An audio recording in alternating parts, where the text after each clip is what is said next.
Chad Cromwell, and this is a quick demonstration of the dashboard. Here we are in the game lobby. If you come down here and click the dashboard button, it opens up the dashboard in a brand new window. So this is the front page of the dashboard. As you can see, there is a little filter here. You can filter the times. If you want to see today's stats, yesterday's stats, the stats from last week, or the stats from last month, you can select any of these. Also, you can come here and select whichever dates you'd like as well, the from date and the to date. It's initially populated as the first day that I've ever played a game, and then today's date. So right here in the chart, this shows you the statistics in a bar chart. So yeah, the first entry is September 12th. This is the first day of play. And then the last entry is April 2nd. That's the last date that I've played a game.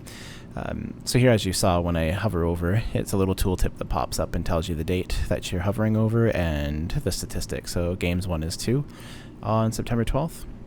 As you can see, the left side here is the label is games 1, and along the bottom is your dates, and the legend here explaining what the bar is. The reason there's a legend is in the future, if you want to add more stats and overlay them, you can do that. So here on April 1st, I've won 2 games, and on April 2nd, I've won 7 games. Now, we can go through and change the statistics. So if you go down here and click Games Lost, it'll show you the games lost in the chart. 3 games were lost here on April 2nd. Go to Games Played and show you the games played.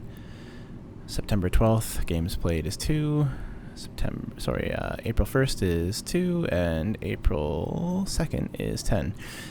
So again, the side is changing here. Every time you click and change, the labels update, if you notice that. Here's win rates. I'll show you the percentages, 100%, 100%, and 70%. Average score per game. So this is the average per game was 3 points on September 12th. On the 1st was 5, and on the 2nd was 1. Now you can see time played as well.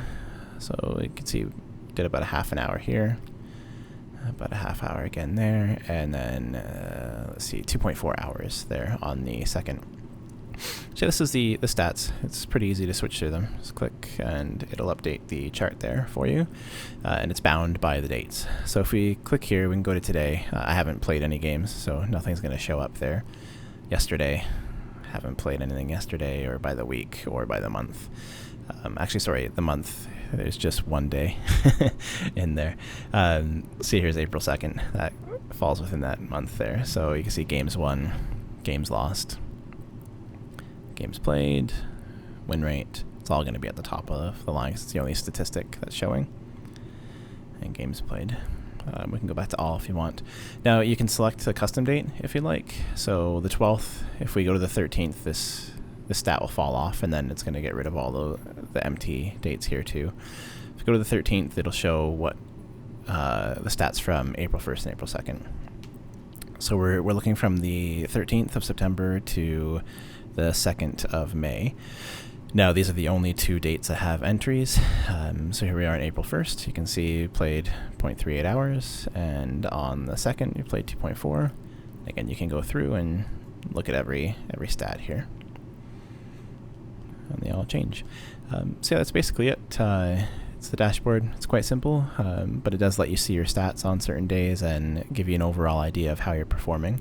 For future implementation, I'm hoping that we can implement a trend line that will go over the chart here. That'll show cumulative amounts. So let's say, like for games played, essentially if you go to games played and all, it'll show the trend line of how you've been averaging. So starting here and curve up, obviously, just to give a better visual representation of what's going on. And Chart.js, which is the framework used for the charting here, has multiple different types of charts you can use.